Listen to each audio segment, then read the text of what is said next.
Senhores telespectadores, este nosso programa de hoje é sobre uma região que é pouco conhecida em Portugal. Estamos no concelho de Ancião. Ancião é beira litoral, fica ao norte do distrito de Leiria e é uma terra que tem realmente muito interesse. Infelizmente hoje está um dia chuvoso, um dia escuro, e isso retira um pouco a beleza desta paisagem. Mesmo assim, vamos dar uma volta pelo concelho e verão como é interessante. Estou-lhes a falar aqui junto de um pelourinho que marca a elevação desta terra à condição de vila cabeça de concelho, foral dado pelo rei Dom Manuel. O rei Dom Manuel I deu forais aqui, havia aqui várias aldeias. Ancião era uma aldeia, Avelar era uma aldeia, o Chão de Coço era uma aldeia, Pousa Flores era uma aldeia, e Dom Manuel deu forais a tudo isso. Portanto, são antigas vilas. Depois vieram as reformas modernas, já dos tempos medievais. Essas vilas foram todas, enfim, unidas numa grande reforma administrativa e deram o grande concelho de Ancião. Grande, ele também não é assim muito grande, são cerca de 150 km², mas é um concelho que tem muito interesse por muitas razões. Vamos dar aqui uma volta pelo concelho.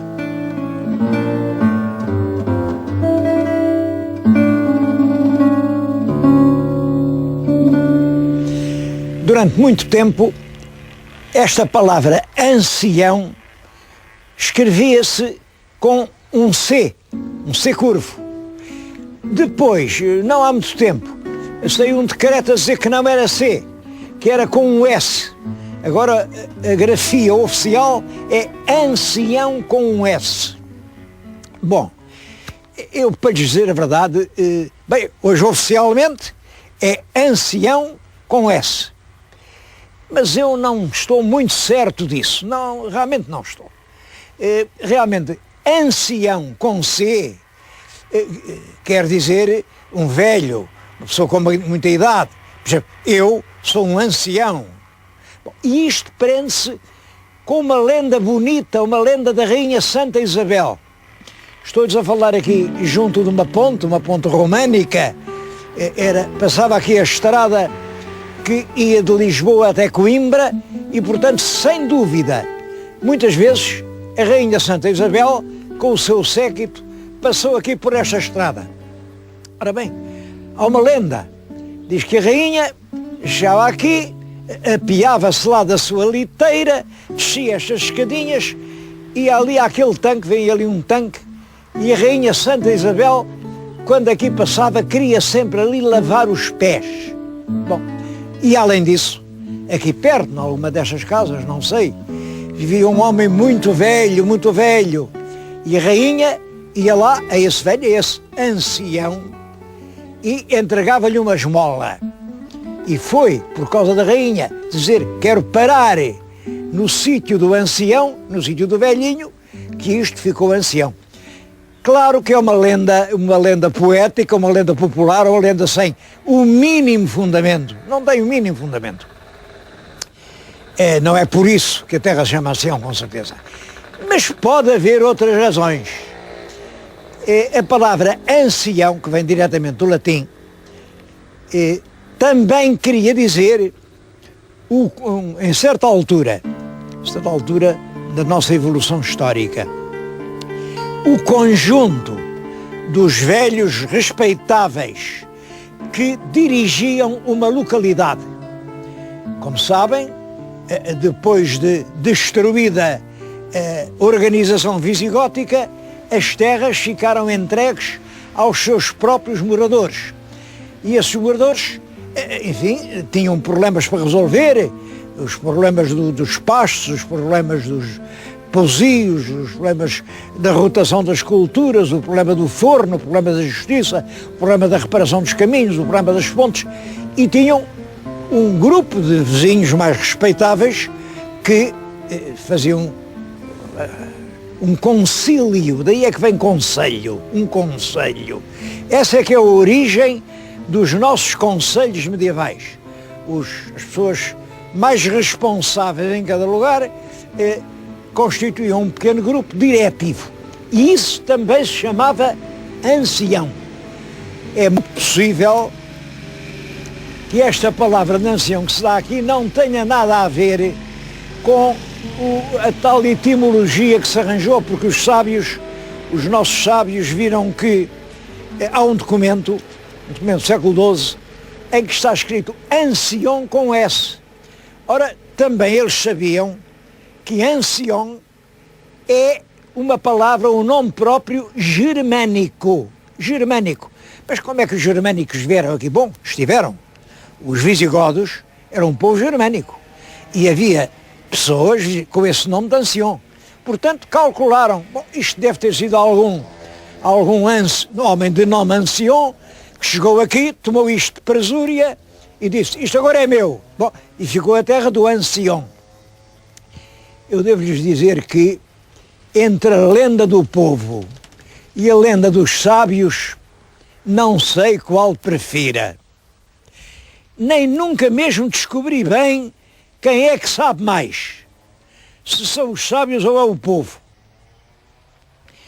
Eu, por mim, acho que tanto me faz ancião com C como ancião com S. E ninguém pode ter certezas a esse respeito. Apesar de tudo, inclino-me mais para a ideia do tal grupo de velhos respeitáveis que administravam esta região.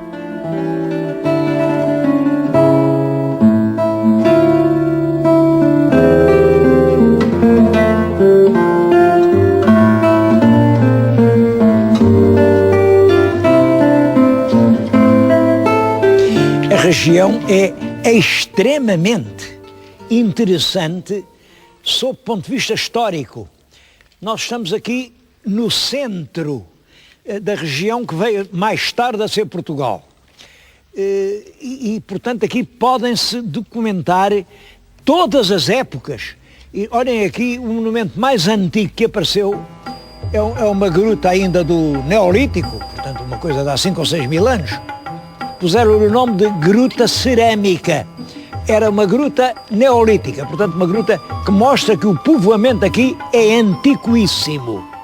Quando chegaram aqui os romanos, e os romanos chegaram aqui, a gente está no ano 2006, eles podem ter chegado, bem, os romanos chegaram aqui há menos de 2500 anos. Isto, havia já os castros, as populações já estavam na Idade do Ferro, os romanos romanizaram muitas dessas povoações. Olhem aqui, estamos no lugar onde os romanos moraram no século IV, século V, já da era cristã. Havia aqui uma rica vila romana. A vila romana é o centro de uma grande exploração agrária, campo com muitos hectares, sempre mais de 100 hectares, divididos em pequenas parcelas, e nessas parcelas está uma família de colonos. Esses colonos agricultam a terra e têm que dar uma parte do produto aqui ao senhor da vila. O senhor da vila é que faz o azeite, é que tem a adega, é que coze o pão. Bom, portanto, toda a gente depende aqui do o senhor da vila chama-se Dominus. Dominus. É daí que vem dominar. Olhem, também é daí que vem dono. Também é daí que vem dom. E curioso, também é daí que vem domingo. Domingo vem do latim dominicus. Porque quando veio o cristianismo, disseram, não, o único senhor que a gente tem é o Senhor que está no céu. Os outros não são senhores. Bom, é por isso que o cristianismo é uma revolução enorme. O único Senhor era Deus. E, portanto, o dia de Deus era o domingo. Reparem, é o dia que pertence a Deus. Estou-lhes a dizer isso porque realmente este lugar que estão a ver é o único monumento nacional aqui do Conselho de Ancião e com toda a razão. Isto foi declarado monumento nacional porque havia aquela torre, é uma torre importante, chama-se a Torre de Santiago da Guarda. Guarda porquê? Bom, eu penso que eles estavam aqui para guardar e guardar no século XII, XIII não queria bem dizer o mesmo que hoje. Hoje guardar é garantir a segurança. Não. Guardar, nessa altura, quer dizer olhar ao longe. Isto era uma torre aqui na fronteira para ver os movimentos inimigos. Lá de cima estavam atalaias, vigilantes, olhavam ao longe, quando viam movimentos, davam o sinal de que vinham aí os mouros. Isto era uma torre de vigilância, uma torre de guarda. E deram-lhe o nome de Santiago da Guarda, porque o grande defensor dos cristãos era o Santiago. Santiago mata-mouros, Santiago que vinha a cavalo, e Santiago era cristão, claro.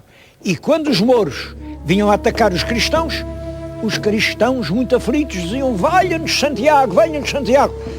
Então não é que o Santiago montava no seu cavalo branco, descia mesmo do céu à terra e à espadeirada matava os mouros todos e os cristãos venciam sempre. Esta lenda de Santiago encheu toda a península. As pessoas julgam que não, mas olhem, por exemplo, o Brasão de Évora, tem lá um cavaleiro que eles dizem que é o Geraldo Sem Pavor. Qual história é aquilo? É o Santiago. O Brasão de Elvas tem lá um cavaleiro que eles dizem que é o Gil Fernandes de Elvas. Não, é sempre o Santiago. Santiago que vinha do céu à terra a ajudar os cristãos. Ora bem, aqui fizeram esta torre de Santiago da Guarda, onde? Num sítio onde tinha existido a sede de uma grande vila romana. Isto é um exemplo que eu aponto realmente a todo o país. Havia aqui esta torre, isto era de uns senhores particulares, tinham comprado, não sei como, mas há poucos anos, em 1996, olha, faz agora 10 anos, a Câmara Municipal de Ancião comprou a torre e o terreno à volta ao dono. Comprou para mandar restaurar. É claro, antes do restauro mandou proceder a umas escavações aos arqueólogos e agora vou-lhes mostrar debaixo do chão da torre o que é que os arqueólogos encontraram.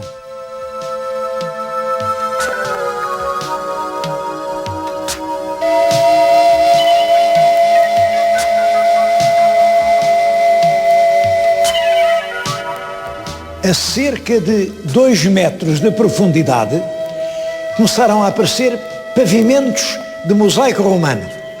Estão a ver aqui alguns, aliás muito bonitos, há cerca de 200 metros de cobertas de mosaico. Bom, isto quer dizer, era uma grande vila romana, onde vivia uma família opulenta, que era sustentada pelo trabalho desta gente aqui à volta. Esta descoberta é sensacional, porque isto é a maior área de mosaicos romanos descoberta até hoje em Portugal.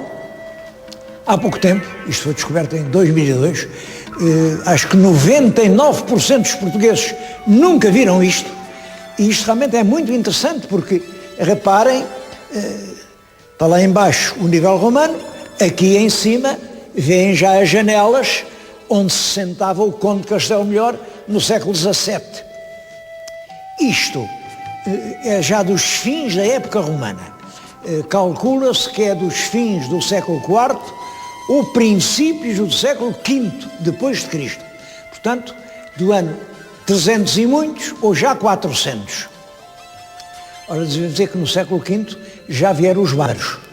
Os bárbaros eram grupos, multidões de povos germânicos que, acossados pela fome, vieram de Oriente para o Ocidente e, quando chegaram aqui, claro, ocuparam isto tudo, fizeram-se donos das terras, vêm os alanos, os vândalos, os suevos, os visigodos. Os visigodos chegam a ter um reino pouco duradouro, mas depois dos visigodos vêm os mouros correm com os visigodos, e isto, a partir do século V, meados do século V, isto são terras devastadas, onde não há realmente uma autoridade, e estas terras ficaram praticamente sem ninguém.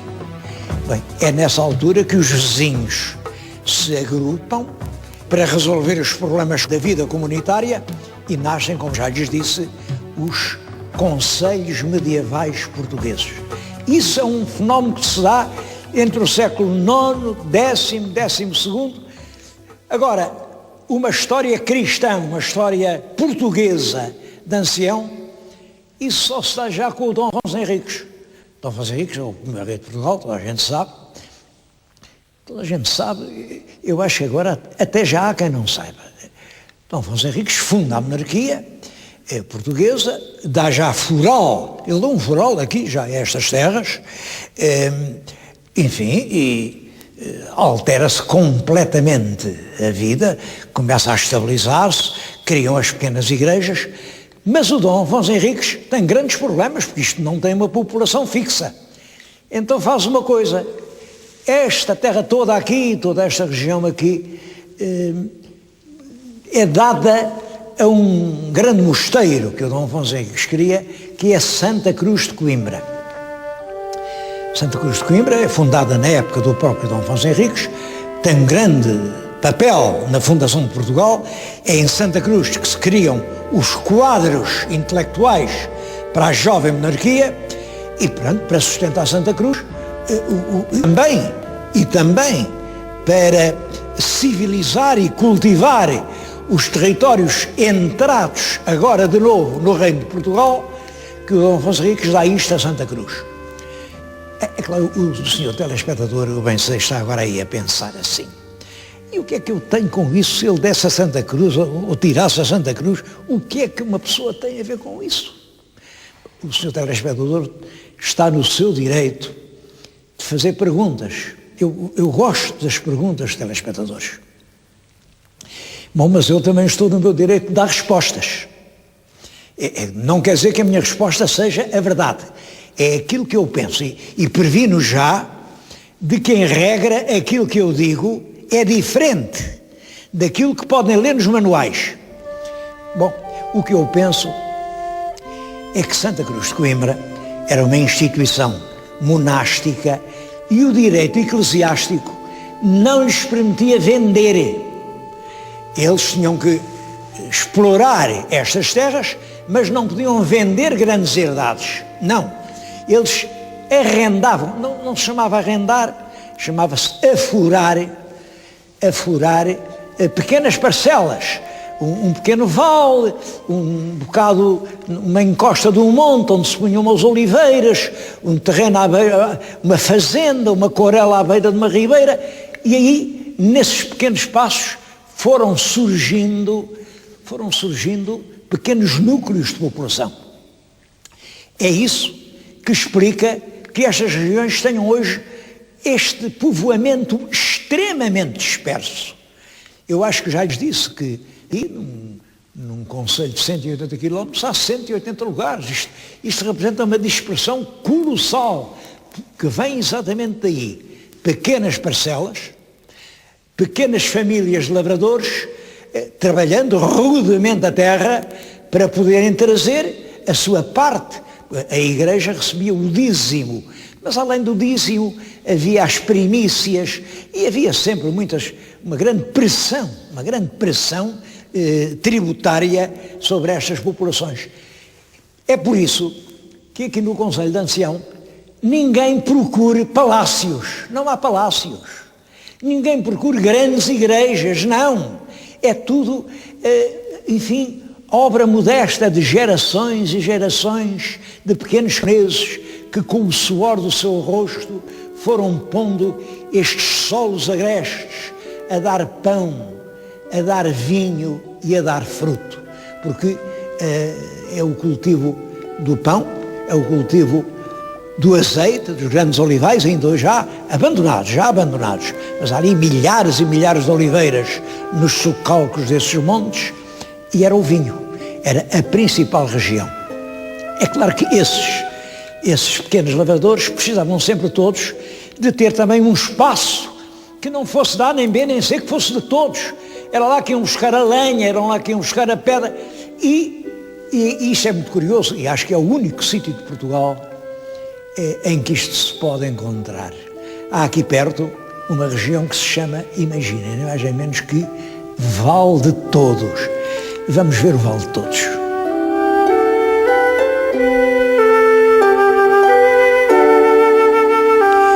O Val de Todos é uma grande extensão de terreno, cerca de 4 km, e que tinha aqui uma povoação.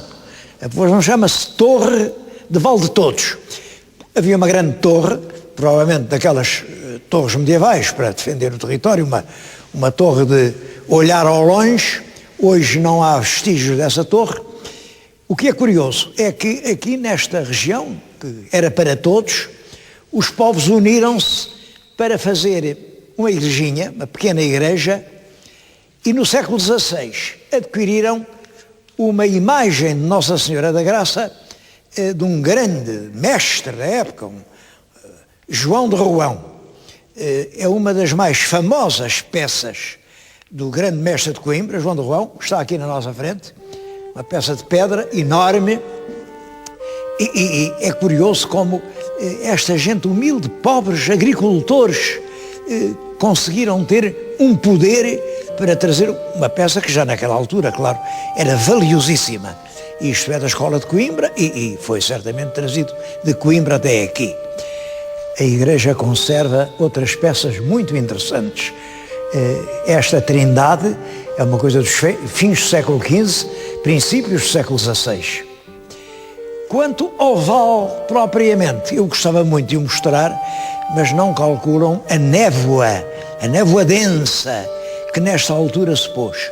Enfim, e mostrar nevoeiro não vale a pena.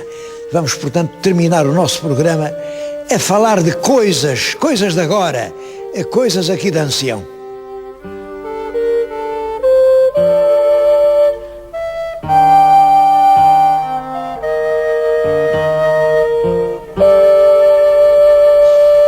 Com este cair da tarde, o tempo piorou e eu, olhem, vim esconder-me aqui no posto de turismo de Ancião. E ainda bem que vim. Ainda bem que vim porque juntam-se aqui as coisas já únicas que há no concelho. Até vi ali o slogan turístico é Ancião, um concelho a descobrir. Li e, as senhoras desculpem, mas eu não concordei. Descoberto já ele está. Um concelho descoberto. Ancião é efetivamente um concelho com um atrativo raro, com coisas que já não há em parte nenhuma. Bom, está descoberto, o que se pode dizer é um concelho a inaugurar. É preciso vir para aqui gente, mais gente do que vem. Há aqui coisas, estou aqui junto de especialidades daqui, coisas antigas, os saquinhos, vejo os saquinhos com que os meninos vão para a escola. Antigamente eram feitos destes trapinhos que era o resto das blusas, dos bibes. Ainda há aqui, ainda se fazem e usam as velhas mantas, as mantas de trapos, é claro, da roupa que já não se usava, era transformada em fio e esse fio era feito de uma manta. Há que tempos que eu não via uma manta de trapos, que ainda aqui há quantas se queiram. Bom, agora, a grande realidade e única aqui de Ancião é o queijo do Rabassal. Parece mal dizer isto porque o Rabassal não é aqui dentro do concelho, mas é aqui muito perto. O que se passa é isto. Os produtos têm o nome da terra onde se vendem, não é onde se fazem. Toda a gente sabe, toda a gente já ouviu falar no vinho do Porto. E ninguém viu nunca nenhuma vinha no Porto. O Porto é onde se vende o vinho. Bom, o Rabassal era a aldeia onde se vendia mais este queijo. Agora, ele fazer-se era aqui nestas encostas íngremes da Serra do Sicó. Isso é importante porque nessas encostas dava-se uma planta chamavam-lhe a erva de Santa Maria, uma planta muito aromática. Bom, no fundo é o tomilho, mas o nome local é a erva de Santa Maria. Bom, e os rebanhos de ovelhas e cabras, comiam aquela erva de Santa Maria. Isso dava um queijo único, um queijo único. Eu tenho aqui alguns, está aqui alguns queijos. É um queijo pequeno. Bom, este queijo é tão bom, tão mau, que quando o nosso regressou de Paris e veio à sua terra, escreveu isto na Cidade e as Serras. O queijo do Rabassal e o camembert educam o paladar. Quer dizer, comparou este queijo ao famoso camembert. Poucos portugueses sabem isso e estou convencido que há muita gente que nunca provou um verdadeiro queijo do Rabassal. Porque há aí muito queijo que fala em Rabassal, mas não tem nada a ver com isto. Há até uma quadra popular que diz a verdade. O queijo do Rabassal tem uma fama afamada e à revelia dele se vendem queijos que não valem nada. É verdade, este nome do Rabassal foi tão prestigioso que hoje em muitos sítios se faz um queijo e diz tipo Rabassal. Realmente não há tipos, porque o problema todo está no leite, nesta mistura do leite da ovelha e da cabra. A cabra chamam aqui, isso também é muito bonito, a vaca dos pobres. Isto era uma terra de pobreza, é evidente, a vaca dos pobres. E essa mistura com a erva de Santa Maria dá este queijo precioso. É claro que há aqui muito mais coisas. Eu aqui, por exemplo, vim encontrar uma coisa que eu não vi há tanto tempo. Isto é o pão centeio. Era o pão que os pobres comiam quando comiam. Aqui é a cozinha, a culinária, é a culinária antiga. Uma coisa aqui famosa é o aferventado. São as couves, a couve de repolho, cozida, enfim, com força, depois fica desfeita. E depois misturavam uns nacos de broa. Era a comida dos pobres. Há aqui imensas coisas para ver e eu penso que uma terra destas tem necessariamente um grande futuro turístico. Infelizmente, hoje, este tema, esta névoa densa que se pôs, não me deixou mostrar a paisagem deslumbrante, os vales verdes, os arroios a cantar, pedra em pedra, aqui entre os dorsos das montanhas. Isto é, efetivamente, um paraíso. Um paraíso, repito, um paraíso à espera de que alguém se lembre de o inaugurar.